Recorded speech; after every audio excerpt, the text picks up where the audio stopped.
Mazoon, your work helped me to figure out what to do with this event when we had the opportunity presented to have 30 minutes with Secretary General Ban Ki-moon. There was another young person who helped me to figure this out in the initial moment, and that was Lana, who's on the video screen, everyone. Lana, can you hear us? I want to tell about Lana. Lana, what? Hi, Lana. Good morning, how are you all? I'm Lana. Simultaneous interpretation, thanks to the good offices of meetings management here at the UN. Back in July, the co-facilitators for the summit were organizing meetings with civil society 1 hour each, and we put an open call for people to submit videos that we could use in those meetings. Lana sent one of those videos. In the video, she said she dreamed of returning to school. She wished the boys would stop hitting her, but she would imagine a beautiful school, and she loved school, and she hoped to one day become a teacher. And she said this with a beaming smile on her face. And then I couldn't forget that video, and it gets tiring sometimes. Our office is small, we work around the clock basically. And when I got too tired, I finally decided that I would print a picture of Lana and I would put it on my desk, and I would get up whenever I was too tired because Lana was waiting for me. And since then, it's been my dream to talk to you, Lana. So thank you for making my dream come true by joining today. And now we get to hear from you. We want to hear about the challenges you're still facing to be able to return to school. We want this event to help eventually lead to you being in a safe learning environment in school. So tell us about your journey right now.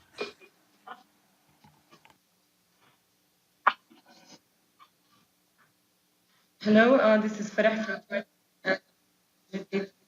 with Lana. قولي لي لانا امتى اجيتي على الأردن؟ When did you arrive in Jordan, Lana? I arrived 3 years ago. Who do you live with? I live with my parents, my mother and my father, and with my brothers as well, and my sisters. How many brothers and sisters do you have, Lana? We're 6 girls and 2 boys in my family. And how did you end up in Jordan? How did you get there? We walked for a very long time in a very long way. We spent 2 years living under the stars in some circumstances, facing great difficulties. We had no coverings, we had no coats, we had no shelter. It was very, very cold. You were hearing the interpretation in the various UN languages. Can you hear the interpretation into English? You can go ahead now, Lana. Thank you. قولي لي لانا كيف اجيتي على الأردن؟ So tell me, Lana, how did you get to Jordan? How did you end up there? Lana speaking. For a long time we slept out in the open, under the stars, with no shelter, with no roof over our heads. We had no coats, we had no warm clothing. It was a very difficult time. We spent 2 years living like that, without a roof over our heads, living without blankets to cover us at night, in cold, cold weather. We slept under trees. We lived in very difficult and challenging circumstances. And above all, we were all hungry to go back to school during that time. We wanted to see our friends, our playmates again. That's what we wanted. That's what we were hoping for. What do you remember from your life in Syria? It was an amazing life. I went to play with my friends all the time. I was able to go to school, and I gave thanks to God that I was able to live in my country in Syria and have such a lovely life. And above all, I loved my school, and I would love to be able to go back, to return to my classroom, to go back to my school, to study and to achieve my dream. So you went to school? When was the last time you went to school?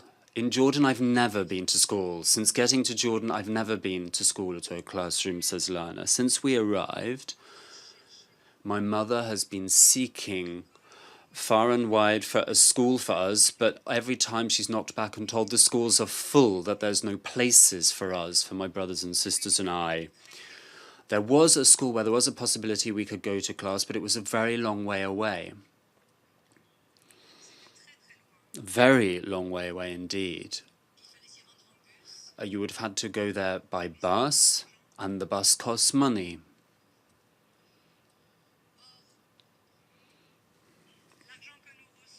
And we barely get enough income from the money that we received in order to be able to live, to be able to put food on the table.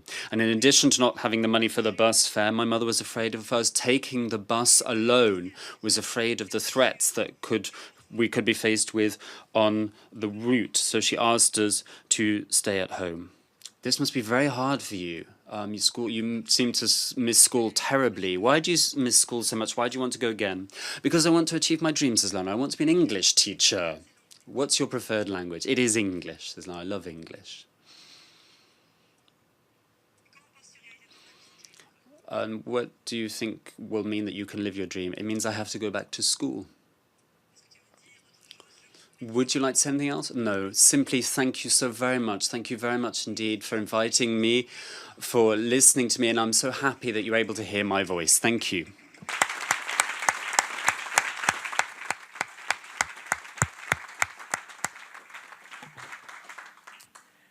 Lana, I want to tell you two things. Number one, my father is a refugee from a war. He became a teacher. He married my mother, who's an English teacher.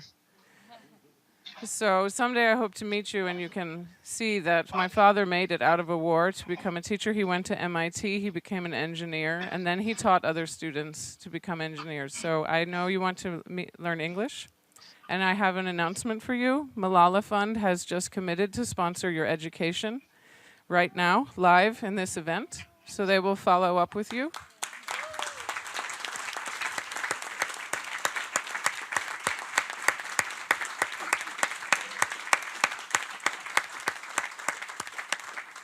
I also want to tell everyone that Save the Children has been offering a lot of support to Lana and many other children like her, including her siblings. And this is how we met Lana, was through Save the Children. Thank you so much to Save the Children.